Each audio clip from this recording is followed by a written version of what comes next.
God is patient. God is kind. God is long-suffering. God never fails. God always hopes. God always trusts. God always perseveres. God doesn't envy. God doesn't boast. God doesn't seek his own, but is always seeking what's best for you. God rejoices in the truth. That's right. God doesn't define love. God demonstrates love.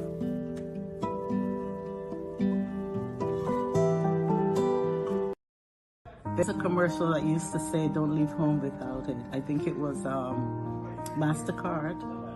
And at the end they would say, you couldn't put a price on it. A price could not be put on what you and your wife did for me this week. And I'm just praying that your ministry will continue to be the blessing to others as it has been to me this week. Just the opening of the eyes, just seeing God's word with a whole different set of lenses, just understanding what is required of us and laying aside the misnomers, the erroneous teachings, the errors, and just accepting who I am in Christ. And no one else could tell me who I am but the Word. Awesome. Yeah. Thank you for hanging out with us all week long. Thank you for being there with us. Right.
am so excited. Good evening.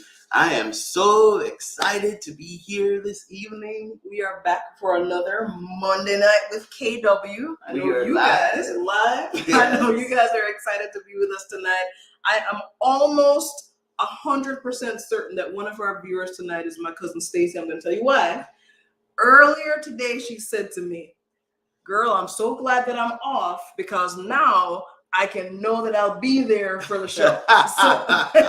So Stacy, make sure if you're there, you're not on some page that's being shared, whether by me or Kamala. Let's try and get everybody to go to the YouTube channel. That way, there she is. There she is. Wherever you are, Stacy, you're perfect. We just saw your comment. So Yes. good. All right. So what are you doing here? What's KW? What's KW? Yeah. That's an interesting question. So KW, first of all, that stands for Kamala and Winston. And KW Ministries. But is it just Kamala and Winston? No, most definitely not. If you want to go with K, we're going to go with Anna K. Who, without Anna K, none of this would be possible. And so we're really, really grateful to her. It says, you should give people their roses while they're alive. That's right. And then our 13-year-old joined the team. Sure did. She wrote a book too. She did. So a little bit about KW and what we're doing and why we're even here. If you're watching us for the very first time, KW Ministries was born out of a place of, challenge, a place of desperation. You'll notice that if you visit our website, you'll notice that you'll see a lot of verbiage about a desperate cry. And one of the things that we figured out in our own relationship is that sometimes you go through some really messed up times. And that's true whether you're talking about a relationship, that's true whether or not you're talking about work, that's true whether or not you're talking about parenting, type of relationship, whatever it is. As we're going through life, we experience some challenging times, some times when it feels like we're crying out in desperation. My best friend and I, Carl Brewer, we were talking today, and we were just talking about life. And we spent I don't think we've talked this long in a little while. And we just talked about life and that life can just throw you different curveballs. And absolutely. Life is not always the way you plan it. And life is just, life can be a real big challenge. And so it's our own desperate cry that we say, well, other people must have desperate cries. And so we decided to do these devotionals. Yes. Books. Yes. And, by the way, we're giving away tonight. We want to give away Kamala's The Journey to Healing, Reaching People with a Desperate Cry. 8 coping skills to heal. 8 coping skills to heal. And here's why I am really excited about this giveaway tonight. Okay, yes, I did write it, but that's not the only reason I'm excited about it. One of the reasons that I like the way we put together this workbook is for exactly that reason. It is a workbook. It is a guide. It's a journal. A lot of times as we go through, it's like a box of chocolates, Stacey. You never know what you're gonna get. Is that Forrest Gump? A lot of times when we're going through different situations and circumstances in our life, we encounter things that are kind of challenging to deal with. Mm-hmm. And so we put together this book of real kind of coping skills. We don't get a guidebook when we're starting in life. And so along the way, sometimes we need some tools to help. And how it's set up is for you to be really self-reflective and to examine different areas of your life. So we talk about journaling, we talk about radical acceptance, we talk about sleep hygiene, we talk about all kinds of different topics in here. And you get a chance to, one, assess where you're at in your own experience, and then ask yourself some challenging questions about, well, where do I want to see myself and how do I get there? This workbook helps to answer those. You talked about journaling. I sent you a piece I saw on CNN. I don't know if you saw it. I texted to you this morning. I don't think I saw that one. Okay, but the guy was talking about he called it mental hygiene. Mm-hmm. He was saying that people brush their teeth every day, most of us twice per day, so that we can prevent having to do a root canal. Yeah. And he was saying that mental hygiene was really, really, really important. So he was saying Yes. take 15 minutes out of the day and first thing in the morning, Mm-hmm. and which we as Christians been saying that for a long time. Well, this is Mhm. not just Christians, Yeah. religious people say meditate, so Mm-hmm. forth and so on. But he was saying one of the things he said was to journal along the way, Yeah. how it's going, what it's doing Mhm. for you. And so that's why I said I thought about this and said, well, let's give away this Yeah. tonight. I think it's a great, great, great tool. For sure. And there are lots of different ways you can journal, and the workbook talks you through different ways to do that. Sometimes when people think of journaling, they go, you mean like writing a diary? Yeah, that could be one way, Right. but you can have a thought stream journal, for Yeah. example, where you know how we like to edit ourselves. Mhm. Okay, let me write this journal entry now. Let me make sure that how I'm writing this is grammatically correct. Let me make sure that if anybody comes across it, they're not gonna no. So thought streaming is really just about, let me put it on paper. Let me not edit. Whatever comes out, that's what I'm putting down. And it's a good way to see where our thought processes are taking us. The nice thing about these smartphones is, and Annika always gets me for this. I always say, all right, Annika, I have a new project. Let's start. She say, why do you have a phone? Why do you have a smartphone? Do you know you can just tap a button and talk to it and it will record you? Yes. Do you know you could just do that? You know, Yeah. you could, no, grab a pen, grab paper. No, just grab your phone and just tap a button. So that's one way you could journal. You just grab your phone and just, I'm talking to it and keep track. So good to see Sister Sands on. Hey there. Good to see you, Cheryl. We're excited. So Monday nights with KW Ministries is an attempt to reach people with a desperate cry through our devotionals, through our devotional, through our workbooks, through our seminars. Absolutely. And we just go to kwministries.net, www.kwministries.net, and there's a host of things there. Then we also have goody stuff like cups and mugs. Wait, you know if you pick up the cup and here goes the blue. Okay, so I'm like a detail person. I can't help it. I talk about the same thing every single time. You've watched us a number of times and you've seen me do this more than once, but I can't get over it. I just like little details. Do you see that little blue? It is a pretty blue in there. That little blue inside detail there? It's just a thing. And why not enjoy and you can see that our colors are blue and white. So, all right. So Monday nights with KW now is originally we started it just as a store. Yes. We just advertised our stuff. Yes. And it was just to promote our devotionals and the different stuff that we did. And then we added the reaching people that desperate cry. Yes. And so we started talking to people who has been through some things in life. We've had some very interesting people you took on. the words out of my mouth. I was thinking earlier about even that week that we had Pastor Leonard Newton talking about his journey through cancer. And how I remember one of the things that he said that stood out to me was that through that experience, and I'm not saying it verbatim, but he was grateful for the experience because it helped him to see things in a more positive light. Something along those lines. But he said it helped him to be a better husband, a better father, a better pastor. Yeah. And that was just awesome. What's something that stood out for me for another week that maybe the thing that has never left me is Alicia. And Alicia's never, I guess because Ari's chronic disease, is Alicia's daughter has I keep saying acne, it's not acne, eczema in her scalp. It was hyper. She's really sensitive, and so no product could really wash the baby's ear without causing a flare up of some kind. Yeah. And so her brother, who's a chemist, engineered this product for them, and they marketed Puretopia. As a matter of fact, it's puretopia.com. Yes. And you can find some really, really good stuff there. So I'm excited. I'm really excited about our guest tonight. I am too. I'm really, really excited. This is your friend. So I'm going to let you do all the introductions. Well, where can I even start with Tomi? Like, first of all, let me take a little bit of history in there. So this is a phenomenal woman that I literally sat shoulder to shoulder with in our grad school classes doing marriage and family therapy for 2 years. And consistently so, she is indeed, when you talk about a phenomenal woman, she is indeed that.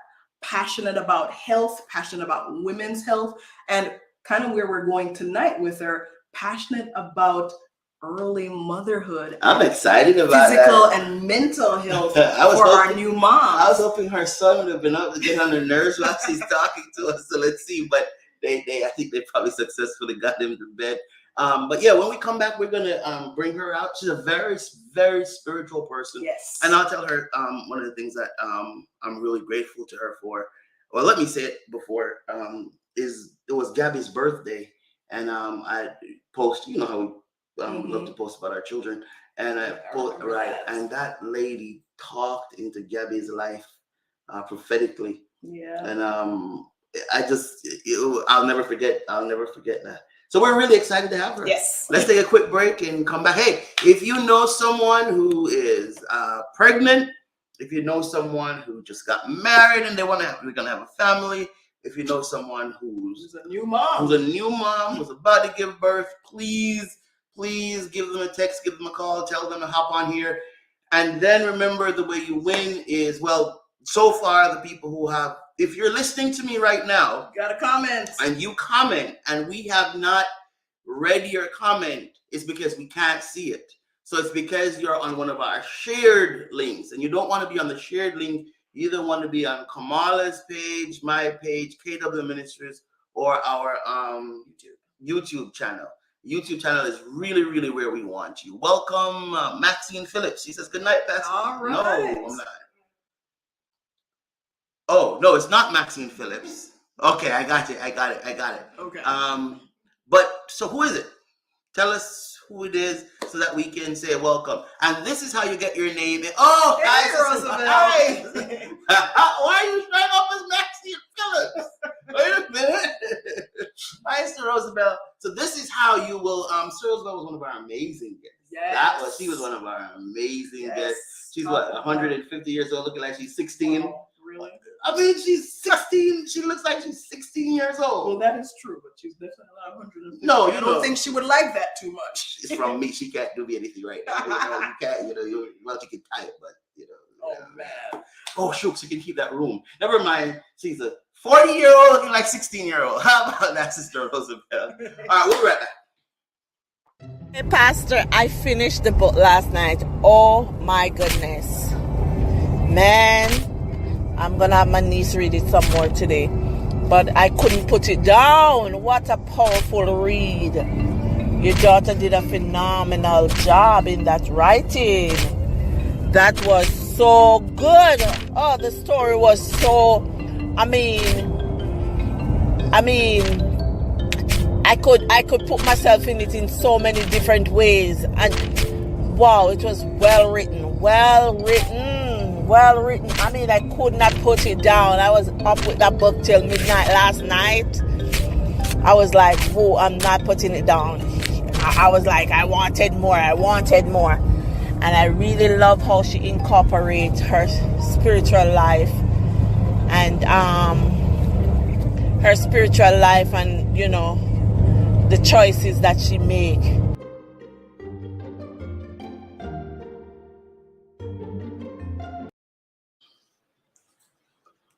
All right.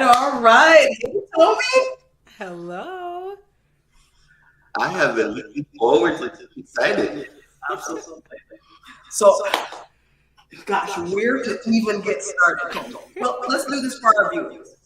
Let's start off with who is Faith-Tomi Wilson? What do our viewers need to know about you? Oh man, such a loaded question. So first of all, I just want to thank you both for having me on tonight. I'm actually very excited. You all were talking about some things that are near and dear to my heart, which was journaling and children. And so, and even I remember with Gabby's birthday, I almost teared up when you started talking about it, because I remember in that moment how I felt and what God was telling me concerning her. And so that blessed me. Even hear y'all mention that. I said, oh man, yes, I remember. And I just love journaling, and maybe I'll talk about that depending on how the conversation goes today. But man, so I am Faith-Tomi Wilson.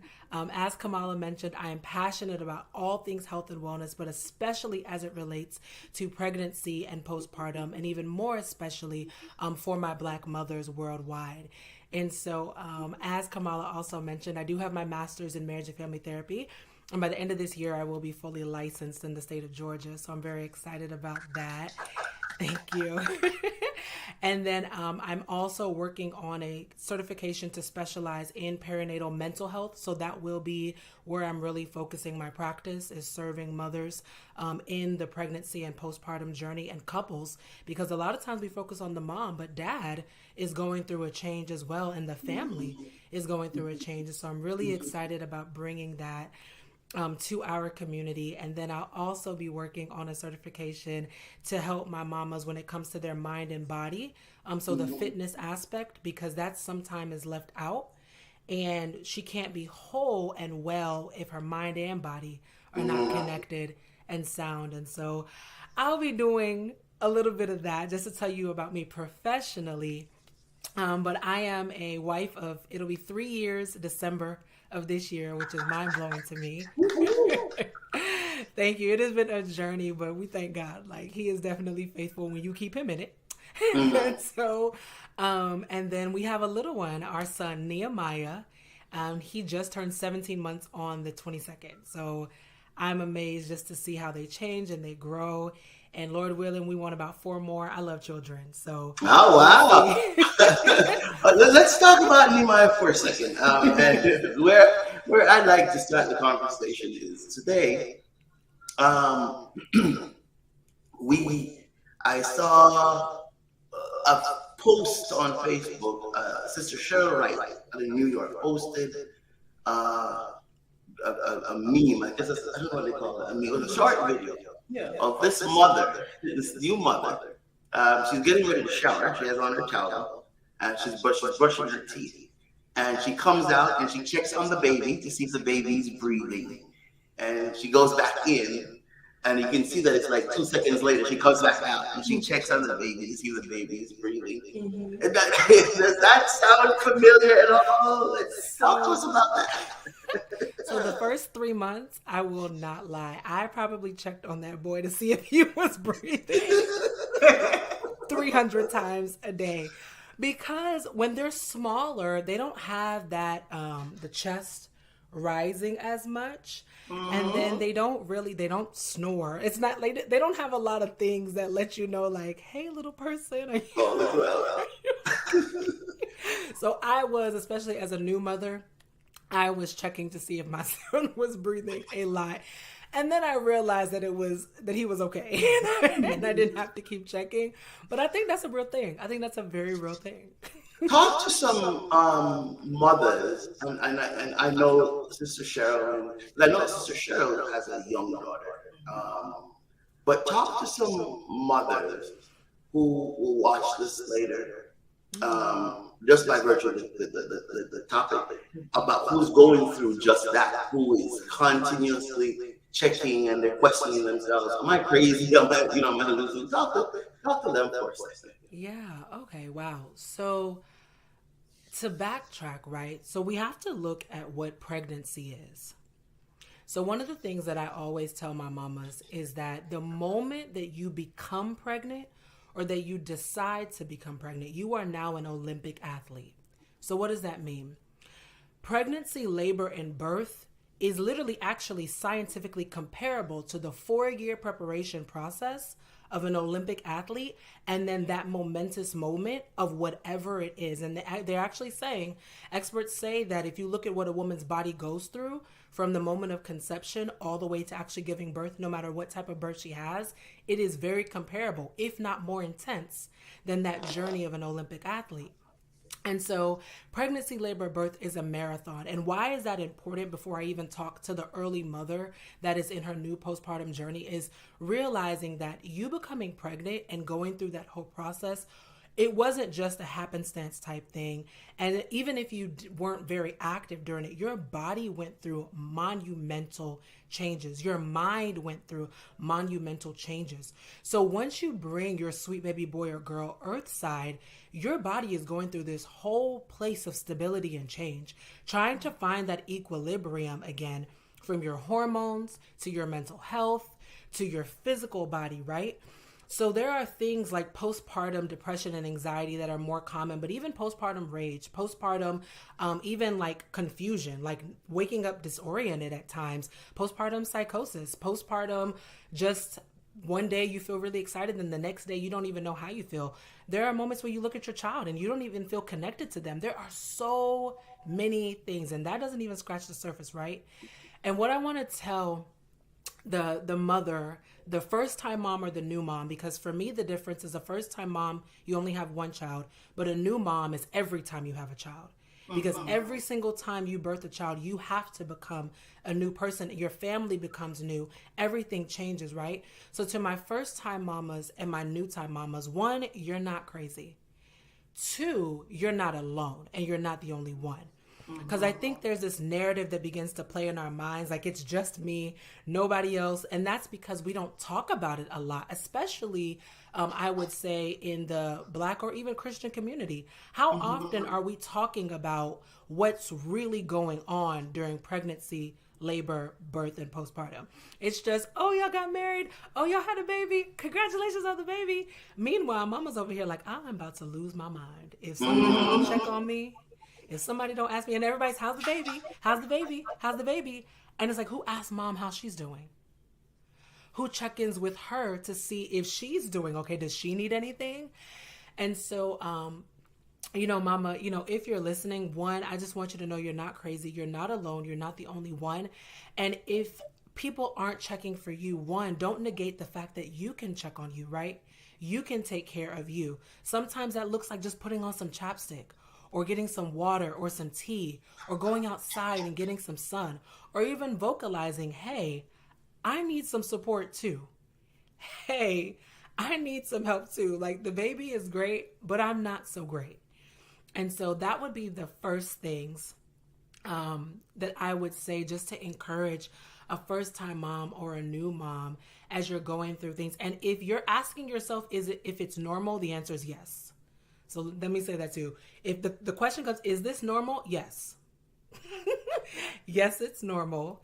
You're not the only one. You're not crazy. We are all going through it in different ways, in some way, shape, or form. So yeah. Oh, where'd they go? All right, you all. So while we wait for our hosts to come back, I will just also wanted to add and to share that when it comes down to the early pregnancy, not even pregnancy, but the early motherhood journey, another thing is to know that whether you're a first-time mom and it's your first child, or even if you have 2, 3, 4, 5, 6, to be gentle and gracious to yourself as you're learning how to be a mother to this new child or this new addition with your other children. I think that's something that we don't give ourselves a lot of grace for, or staying in the space of grace was one of the things that I say. Hello, Hilbert Glenn. How are you doing today? Hope that you're having a good evening. And so staying in the space of grace, right? And being gentle and careful and cautious with yourself. The same gentleness and care and caution that you provide for your new little one, you need the same gentleness, the same care, and the same caution. You need that same tenderness, that love, and that care. You need the same patience and even just relaxing. And it's like, you know what? This is a new child. I'm figuring things out. I'm figuring myself out again. I'm figuring out how to make sure that this little one is okay. And so I always say to live in the space of grace, the same grace that you would expend. There they go. There they are. The same grace that you would extend to another mother or another woman if they came to you, extend that to yourself. But they're back, so hey. And the kid was like, she's doing fine. Y'all hurry up and get back. Let me ask you, how important and we're sorry about the echo. We're trying to get it out, Stacey. How important was it for you to have? You mentioned that we don't, in the Black community, we don't talk. In the Christian community, we don't talk. And Kamal and I have been preaching about mental health, so forth and so. How important was it do you have other mothers to talk to, and experienced mothers to talk to? It was crucial. So one of the things that I did for myself, so the moment I found out I was pregnant and accepted the fact that I was pregnant, because that's a story in and of itself, I was like, okay, we're here, we're doing this. And I realized I had all these questions, things that I'd already been researching and I'd already kind of known. But when I was like, okay, we're really here, I was like, wait a minute. And I realized, I said, what support or what things do I have in place to really help me through this journey? And so for myself, and I realized, which is why I do part of what I do, which is advocacy and support, I realized that for a lot of moms, they don't have that village, right? It's often said that it takes a village to raise a child. I say it actually takes a village to thrive at life. Like, we think that you just need the village to raise the child, but who's helping the new parent figure out how to raise the child? Who's helping the new mom when she's resting, and who's cooking? Who's helping with the laundry? Who's helping with all of those things? We've gotten away from that. We were meant to be very communal, very tribal, for another word, people. Like, that is really part of our design, is that interdependence, right? And so for me, I sought out women that had gone before me, right? That had already had, 1, 2, 3, 4, 5, however many children. Women that were also on the journey with me. There's something about having a peer, someone that's either like just had a baby or we're pregnant together. That's always awesome, right? Pregnant together. And then for me as well, I made sure that so I didn't go the hospital route. I had my son at a birthing center. So I went the midwife and doula route. So I found a doula, lactation support. I had a pelvic floor therapist. I had a whole team. Like, I wasn't playing any games, because I knew, though, that this journey was not something that I could just do on my own and be holistically well. A lot of women do it and they make it. They're surviving. I didn't want to just survive. I wanted to be able to be in a space where not only I was okay, but okay enough to take care of my son. Because there's so many things that happen, and I've learned so much in the now, really 3 years, but we'll say really intensely 2 years of studying, but also talking with moms, lots of moms. And my heart breaks at the lack of support. So many women go through a lot of things really just because they don't have support. They just don't have the support. And so to directly answer your question, it was vital for me. It was crucial. I knew that I could not be the best mother and even wife, like other roles that we have. I couldn't do it on my own, and I needed that help. So I've got a question for you. There's something that you said a little bit earlier. We may go to a break first before I let you answer, but I want you to think about it. You mentioned that, even prior to having your child, you had to go through this process of accepting. Yes, I heard that.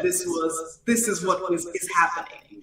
And so when we come back from our break, I want for you to talk about that process of acceptance and and how important that is for new moms, parents going into this, that acceptance piece. And minister to those new moms like only you can, who are, because I feel like it's so crucial that it would like everything else in life, acceptance. What's going to happen to my life now? I'm excited to hear about that. We'll be right back. All right.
All right. So the floor is yours. Acceptance. Okay, so every woman comes into motherhood in different ways. Some of us have been trying for some time. Some of us, you just find out that you're pregnant. Others, it's very intentional. It's like, okay, we're ready for baby number 3 now. And so with that, though, no matter which angle or journey, right, there's still this moment of like, when you take that pregnancy test, it's like, oh, snap. Okay, I'm pregnant. And if you're a mother like me, you probably took maybe 2 to 3, 5 more tests just to be sure, just to make sure that one wasn't a fluke. And so I'm actually about to share something with you all. I have not shared this publicly in any space, but I do believe that even if it's just one, there's a woman that needs to hear this. So prior to getting married, I'm a planner. I'm an organizer. I'm one of those people. And I have been telling God, like, Lord, I need like 2 to 3 years with my husband before we have a child. 2 to 3 years. And after that, we can have them all. Boom, boom, boom, boom, boom. And then, yeah, it'd be great. And 3 was really what I desired. Well, 3 months into our marriage, I found out we were pregnant. And I was hit. Most women, or I won't say most, a lot of women are excited. To be very transparent, I was not excited at all. I was like, God, this was not the plan. This was not the plan. We had a conversation. Daddy, you always take care of me. I normally get what I want. What is happening?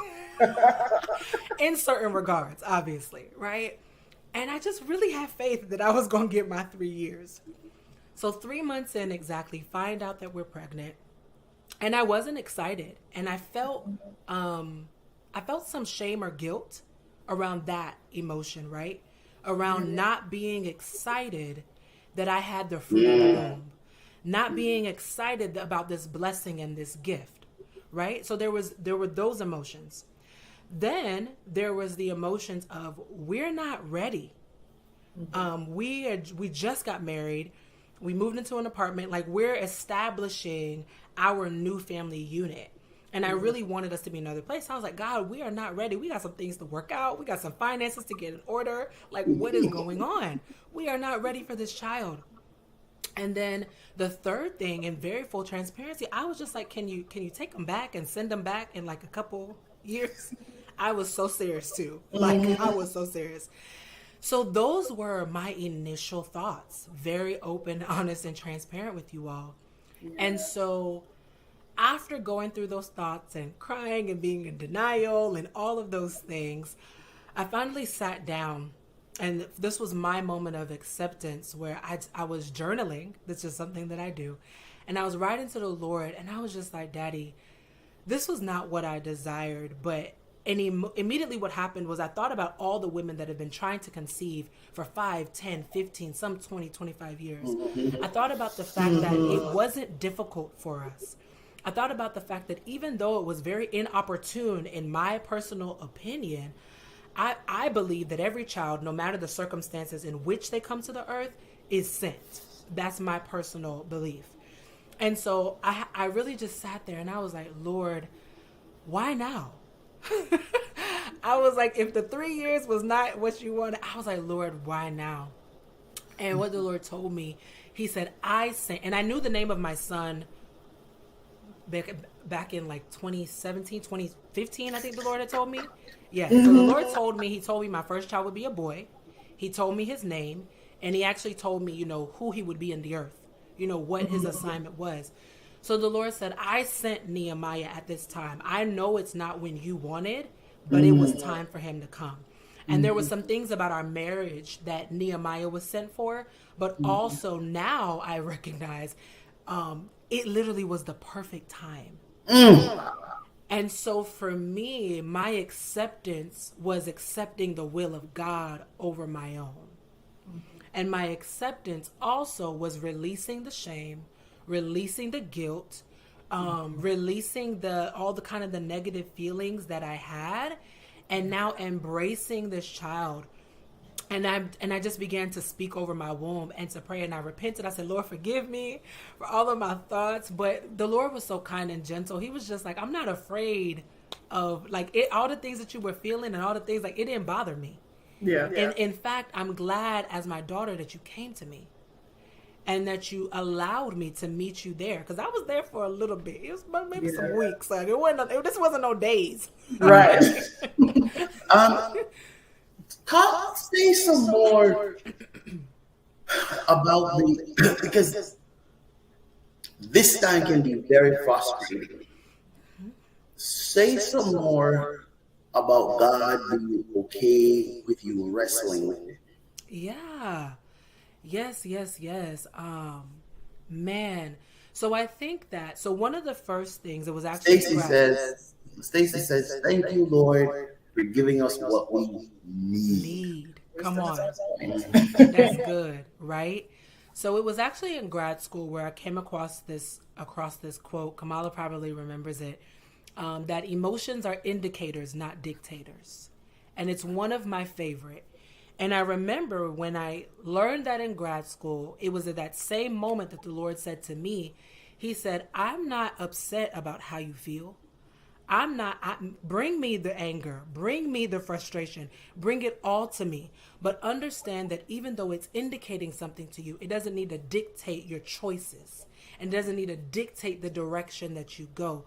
But you don't need to suppress it or shut it down in the name of being holy or righteous or whatever. We have different thought processes that we kind of come depending on whether you're in the Christian community or even the Black community, of being that strong woman. We have all these different things, right? Where we try to put on. And God was like, don't put on for me. Like, you don't have to put on. You don't have to save face. You don't have to front. You don't have to come to me put together. Come to me unraveled, and I will put you back together. And so I think that for me in that moment, that quote came to mind. It comes to mind quite often. And I really had to surrender to that, because just because you know truth and you have knowledge, you still have to choose to surrender to it. Because we can have a lot of information up here, right? Yeah. And a lot of understanding, but we still do the opposite. We got all the knowledge doing all the opposite. And so I really had to surrender. And so what that looked like for me was journaling, praying, crying, worshiping, going outside for a walk, yelling, screaming. All the things in full transparency, because also pregnancy brings on a whole host of hormones and emotions that you don't even understand. So I had my regular emotions, and then I had my pregnancy hormones.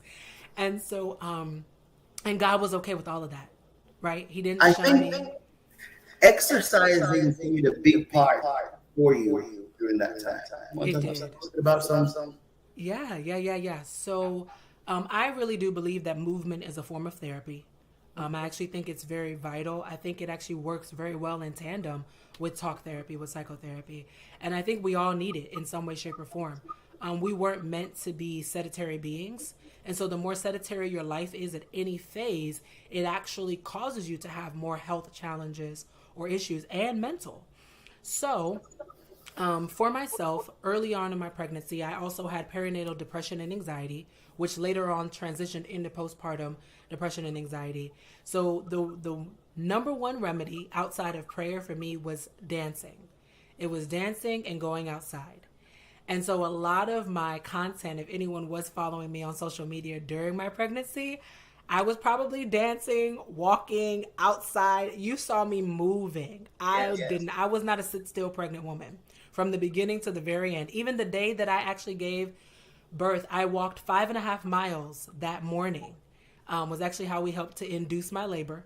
5.5 miles, and it wasn't no little cute little walk. Like we were going. And so but exercise is so important, not only because on a scientific level there's all different types of chemicals that we need that are released into the body that help. I call them the feel good ones, right?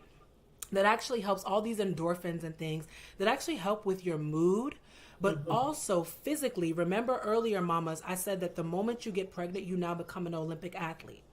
There is no Olympic athlete on the earth that decides they want to go to the Olympics, and for those 4 years they're just relaxing, sipping tea. No, what are they doing? They're training. They're preparing their body. And so labor and birth is an intense thing, right? It's very intense. And so the best thing any woman can do no matter what your physical level is, cleared by your doctor or your midwife, of course, we want that clearance, is to move. You can walk, you can dance, you can stretch, you can hike. I mean, depending on your fitness level, right? What they admonish is that whatever your fitness level was before pregnancy, to maintain that. And if you weren't active at all, to start walking 3 times a week minimum, 30 to 45 minutes. Every mama can do that. And I just believe it's beneficial, not even just for your mood, but it really does change your labor and birth experience. It truly does. Cheryl Sands says she worked till the day she delivered. Listen, I believe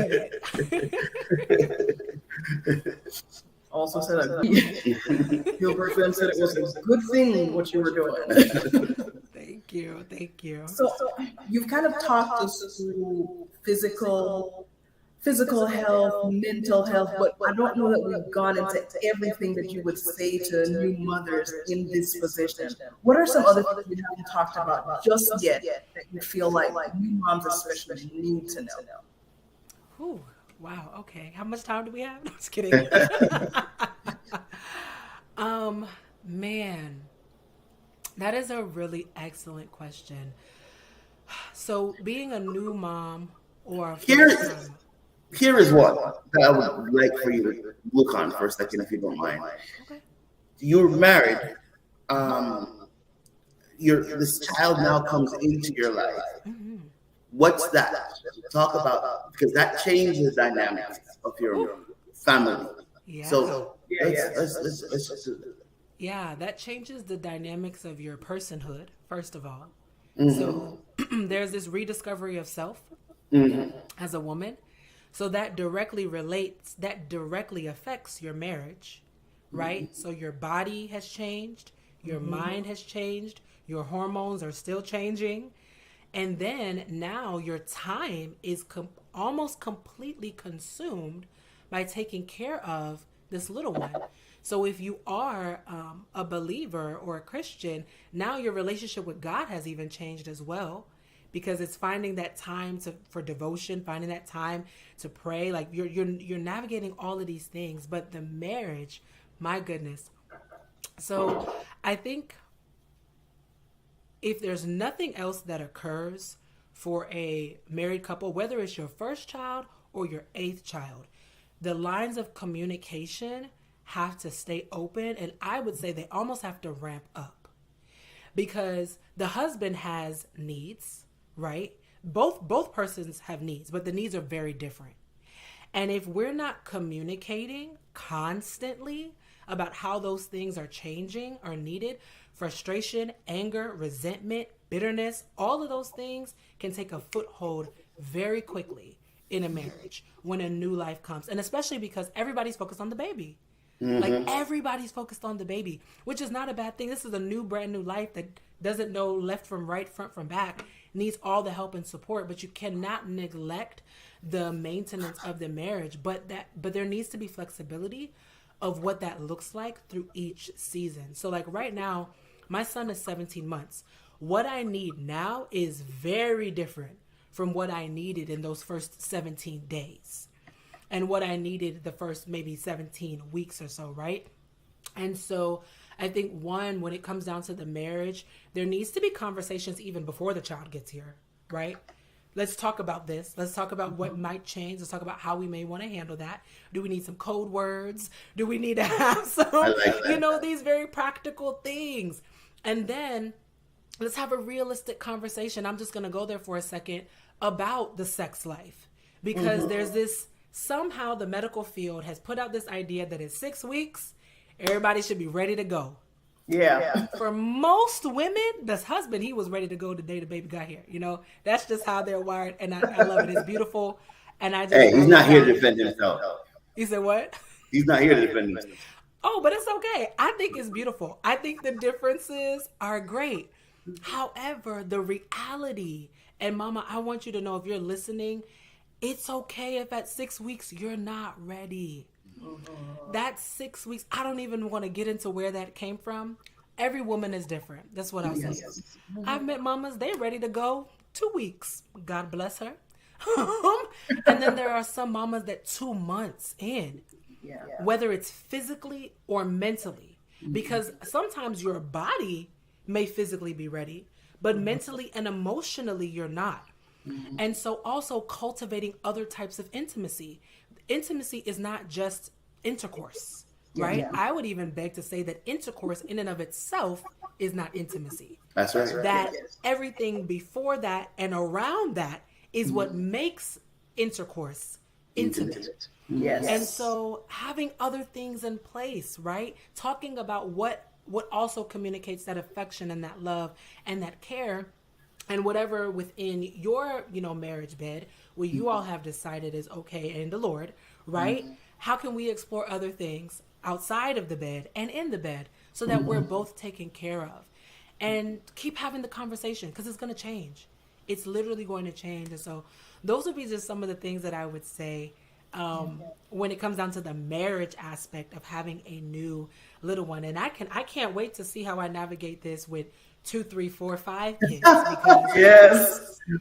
What does the new mother need? one more time. What does the new mother need? Who?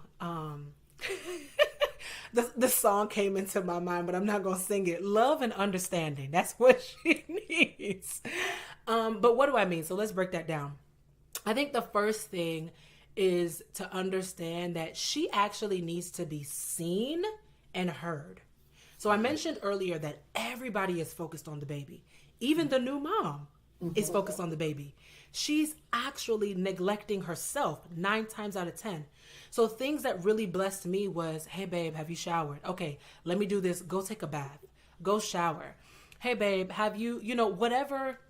It's like the littlest of things. Brushing her teeth, showering, the things that, and the things that are basic care really go out the window very quickly. So something as, I remember weeping tears of just gratitude when I was checked in on, and it was like, when was the last time that you bathed? And I was like, I don't know. And it was like, here, bring the baby. And you just go in the bathroom for as long as you need, whatever you need to do. And I remember just standing in the shower and just crying, but it wasn't tears of like pain or anything. I was so grateful that I didn't have to ask. Yes. I didn't have to advocate for myself, but that I was seen enough to be like, hey, go do this. Go outside, go whatever it is. And so I think really being seen, being paid attention to, and just kind of discerning, do you want some tea? Have you eaten? When was the last time that you ate? Let me go make you something to eat. Or you know what? You wore that yesterday. You want to wear something new? Let's get you something bright. Like there's just it really is the little things for a mother, a new mother, or a first time mom in those early stages, that it just changes everything. It just really changes everything. So yeah. A lot of what I've heard, you've got a comment. Cheryl Sands, I think when you were talking earlier about communication as to how needs are met, Cheryl Sands said something so profound, if I'm understanding what she means. She said outer course. Yes. Do you think, can you say a little bit about that? I know we're not in her mind, or Cheryl, you can feel free to, say some more about that. But I really like that concept.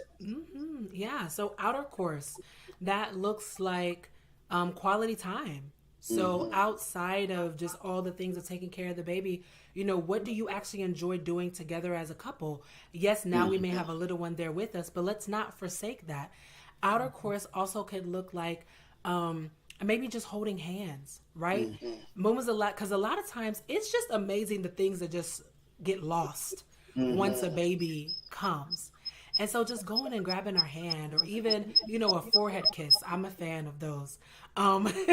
So, the forehead kiss, or even conversation that's not centered around the baby, right? Dialogue, or maybe let's have a in-house movie night. Let's have a game night. Let's, it depends on the mama, but what does her personhood enjoy doing? And how can we do that together? Right. And even for the father, like, I don't want to leave out, because it's so easy when you talk about this, especially because we're the ones who carry, to forget about the father. So I just want to be very clear. I love my men. I really do. I'm very big on advocating, just for really honoring, respecting, loving, supporting, and you all being seen as well. And so I think also it's very important to recognize that dad, even though he did not birth a baby, he just had a baby too. That's right. He just had a baby too.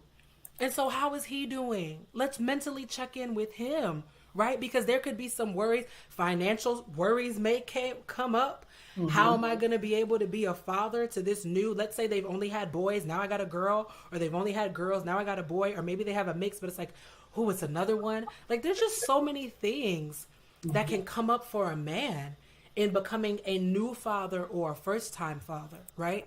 And so I think, too, let's not forget about our dads, right, in this journey. Let's not forget about them. So that's where, again, that outer course that I think she was talking about is that communication. So let's talk. Let's have a check-in. And something that I really like is sometimes if dialogue, maybe we're just not in a space of where we want to have a lot of conversation, we can write. Yeah. We can write.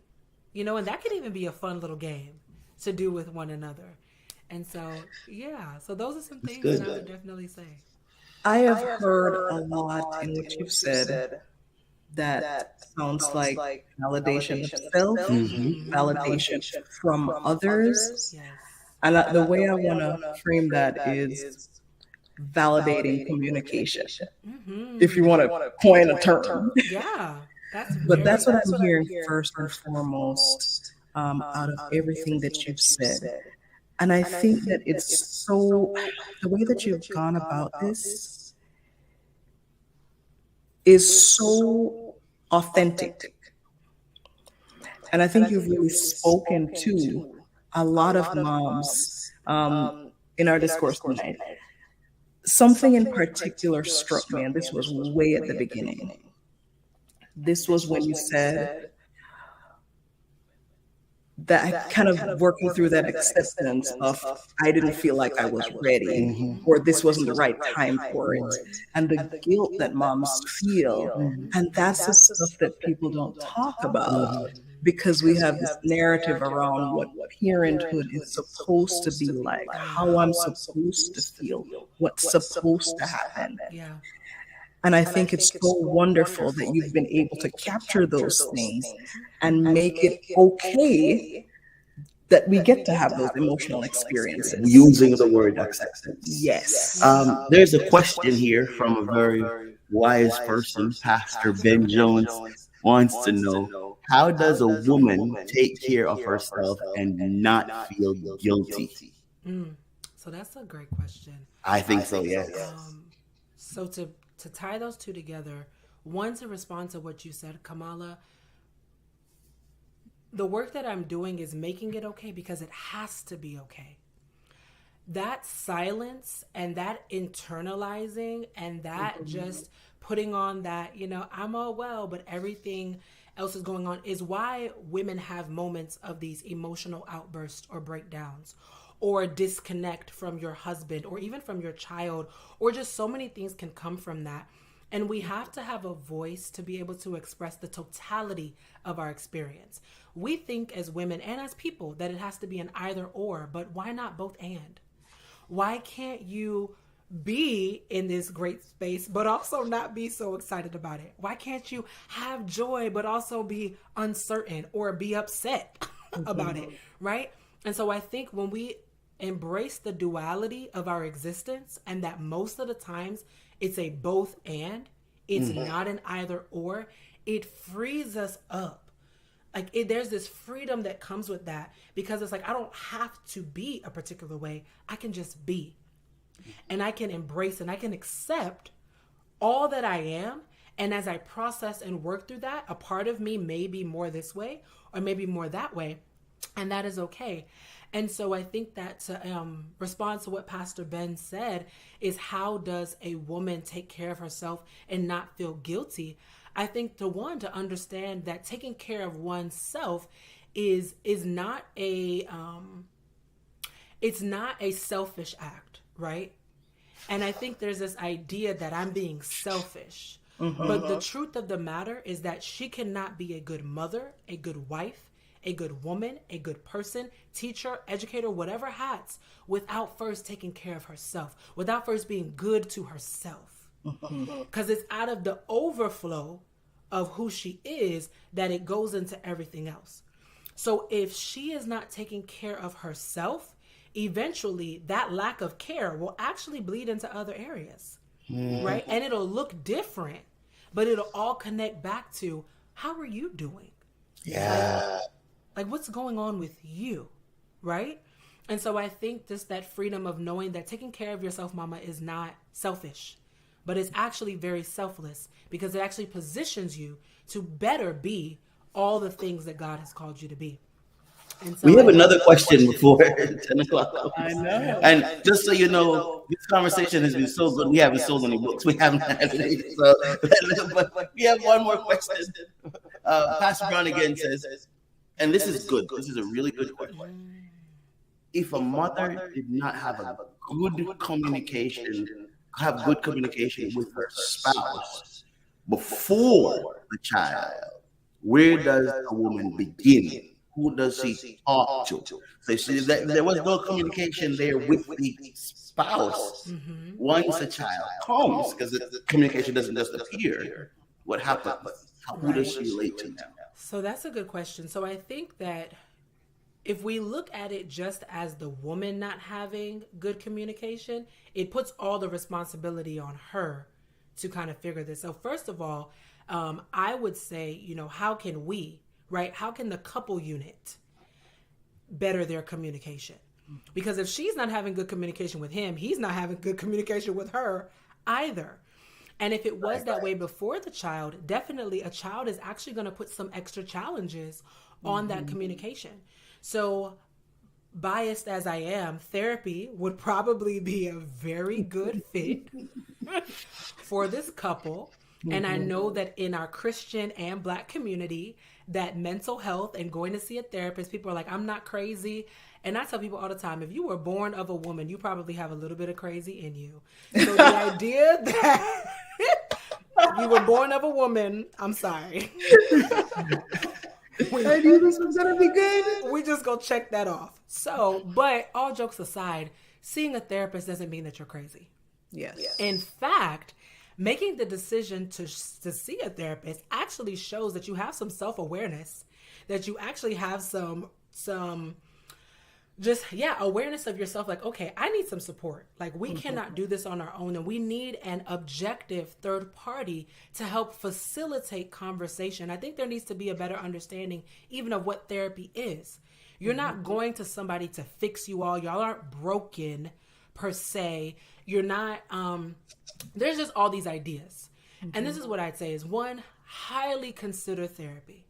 Highly consider it. It is an invaluable tool that every marriage, I don't care if you all are on cloud 10 and doing the best of the best, or we are in the abyss of the low and we need to be pulled all the way out of that. Therapy does something to communication and true intimacy, because as we said, that's not just that intercourse and that sex. That true intimacy, which I love to say, into me you see, right, is intimacy. So it now, there's just something. Y'all are cracking me up. That's good right there. Hashtag. I could preach that. Listen, you really can. You can have it. Listen, I heard it when I was like 19 years old, and I never forget it. I can't even remember where, but I was 19. I remember that. And I was like, ooh, I'm taking that for life. Yeah. But yes, I would say therapy. And then on a more personal level, journaling. So this is why I'm an advocate for journaling. If we're having a challenge communicating our thoughts verbally, writing it out can actually help you to better express whatever it is that you're trying to say. So if I find that a couple is having a hard time, every time they talk, it's volatile. Every time we talk, we're misunderstanding. You know what? Let's pause. Let's pause on the communication verbally with one another. And let's just start to write out our thoughts and our feelings. Let's just begin to, like Kamala said earlier, the what did you say? Free flow of thought? Was it free flow or Thought streaming. Thought streaming. Thank you. Yes. I heard flow. Like I was like the stream flows, right? You just let it flow. Don't censor. Don't try to make it sound pretty. Whatever it is, let it out. Now your journal becomes your filter. So now you can look at what you wrote, you can process it, and now you can communicate better, or you have the ability and opportunity to better communicate with your spouse. Like, you know what? I was thinking about this. I wrote about it. I prayed about it. And this is what I want to share with you, right? And so journaling is one tool that can really help with that. So therapy, journaling, and I think he had a third part to his question, but I can't remember it. But those would be the two things that I would share. All right, it's 10 o'clock. And we have to go. So we want to say thanks so very much. But let's have this conversation again because, number one, there's so much more to you than being a new mother. Yes. So we will sit down here again. That's for sure. And then number two, this was just so much fun. Would you please take a second to just share with those of us who are watching or those who will watch later how to follow you? Because you have some really good just content sources. Because one of the things we didn't talk about, and we're Seventh-day Adventists, and so theologically we might differ on things, but you are such a godly woman. Yes. You are such a spiritual person that I believe anyone that follows your content would be blessed. So just share with us real quickly how we can follow you, and then let's plan to do this again. Stacy says, thank you, Faith, for reminding us that it's okay to not be okay, and that every pregnancy is different. Desiree Glenn, I'm so enjoying this conversation. Journaling is so fun. I still do. A little bit earlier, Hilbert Glenn had also said, that kind of interaction. He was talking through how you were discussing how couples should be talking about things, should be there at the start of pregnancy and kind of all the way through, really. Absolutely. and I think embedded in Pastor Jones's point earlier is that couples have to, you can't wait till the birth to communicate, but you have to develop communication before. So thanks everyone who hung out with us. Please, Faith, tell us how we can follow you real quick. Annika, tell us who the winners are right after she's finished, and we'll say how they can get it. Absolutely. So on Facebook, it is literally my name. So it's just Faith-Tomi Wilson. So find me there, follow me there. And then on Instagram, it's my name without the hyphen. So it's just Faith-Tomi Wilson, but there's no hyphen in that. And just to kind of direct you all, Facebook is much more kingdom and ministry oriented. So if you want more of the content that's really about like the kingdom of God, that's more so where I focus on Facebook. And then my Instagram is kingdom, but it's very focused on motherhood, pregnancy, postpartum, all of those things. So just to kind of let you all know where to go. So yeah, but thank you. No, thanks for hanging out with us. Thank you so much. And let me tell you, Faith, I knew you before I ever met you. Kamala was always talking about you. Always. Shoulder buddy right there. Always talking about you. All right. Annika, tell us who the winner is tonight, and we'll tell you how to get your gift.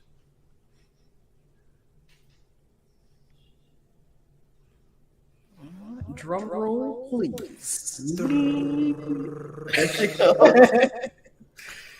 Winner, Cheryl Satter. Oh, did Cheryl win last week? No. She won. Did she win last week? And she came again? Okay, all right, okay. They're determined, Sister Sands, that you're going to be the winner. We're going to send you the journey to healing, reaching people with a desperate cry, 8 coping skills to heal. I think you will really, really enjoy this, Cheryl, and for the program that you're doing. Actually, this is going to be really cool. for the program that you're doing at the home with those individuals. And then I'm just so excited that Pastor Ben Jones hung out with us. And so I would like to take privilege to send him one of these also. To get your gift, simply go to kwministries.net. There it is. Claim your prize. And then your code is, okay. Anna already has a code. I was going to say intimacy, but Anna already has a code. So mom, okay? So please, www.kwministries, claim your prize, and where it says comments, just put mom, put your information, and we will send this to you. Thank you so much, everybody, for coming on. Faith, we love you. Thank you. Love you all. Thank you so much. This was a joy, and I look forward to the next one. Oh, we're doing it again. We are. See you next week, everybody. 9 o'clock, Monday night.